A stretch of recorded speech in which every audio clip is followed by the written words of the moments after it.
Setelah kontestasi pemilu yang diselenggarakan pada 14 Februari 2024, serangkaian peristiwa politik pun kian terjadi.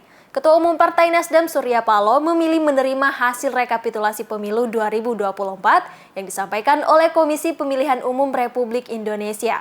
Namun Partai Golkar dan Nasdem tercatat sebagai partai dengan gugatan sengketa hasil pemilihan legislatif terbanyak ke Mahkamah Konstitusi. Simak berita selengkapnya.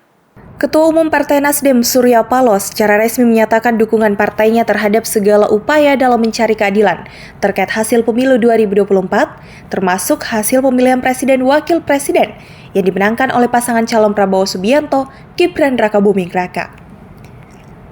Partai Nasdem bersama PKS dan PKB dalam kontestasi pemilihan presiden wakil presiden memberikan dukungan kepada pasangan calon Anies Baswedan Muhaimin Iskandar yang telah sepakat untuk menggugat hasil Pilpres ke Mahkamah Konstitusi.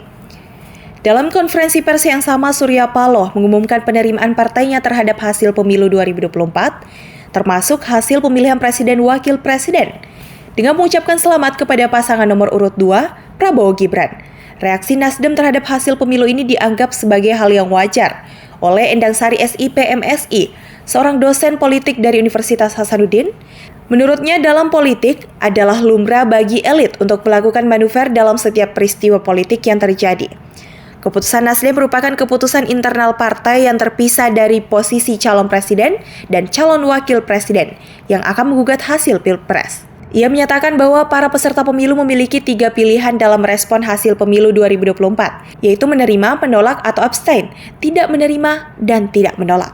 Dilansir dari Kompas.com, Partai Golkar dan Nasdem menjadi partai dengan gugatan sengketa hasil pemilihan legislatif terbanyak ke Mahkamah Konstitusi. Dilihat dari sisi partai politik, Nasdem menjadi partai terbanyak yang mengajukan sengketa dengan 20 permohonan. Saya kira setiap peserta pemilu berhak untuk melakukan gugatan ya, bahkan itu difasilitasi oleh regulasi.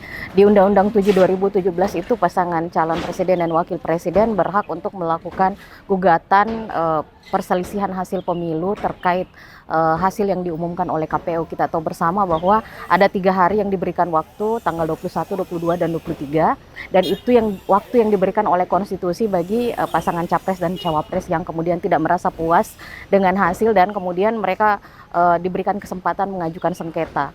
Nanti di proses itu nanti mereka harus siap dengan buktinya, kemudian serangkaian dasar laporannya, dan itu akan berproses di Mahkamah Konstitusi. Dan kita tahu juga bahwa konstitusi memberi ruang Mahkamah Konstitusi berhak untuk memproses sengketa tersebut itu maksimal 14 hari. Jadi memang itu dalam regulasi pemilu itu sudah diatur bahwa ada ruang untuk sengketa, ada ruang untuk melakukan perselisihan hasil pemilu, dan ada ruang di mana MK bekerja dalam proses sengketa tersebut dan kemudian memutus hasilnya. Dengan penerimaan Nasdem terhadap hasil pemilu, terutama setelah pertemuannya dengan Prabowo, dapat diinterpretasikan sebagai sikap terbuka partai untuk berbagai kepentingan politik, baik itu ajakan untuk berkoalisi atau beroposisi.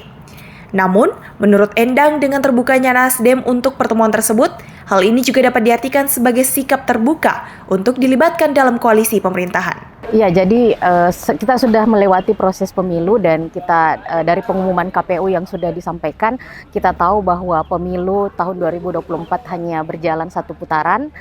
Itu artinya bahwa saatnya kita melakukan rekonsiliasi kembali. Perbedaan pilihan kemarin sudah cukup untuk kemudian mendewasakan kita semua dan kemudian kembali menjadi satu bangsa, karena keutuhan kita sebagai bangsa dan tugas besar kita untuk kemudian membawa Indonesia menjadi lebih baik ada di pundak kita masing-masing, dan kita harus mengawal pemerintahan baru yang nantinya akan ditetapkan agar tetap berjalan sesuai dengan koridor yang ada.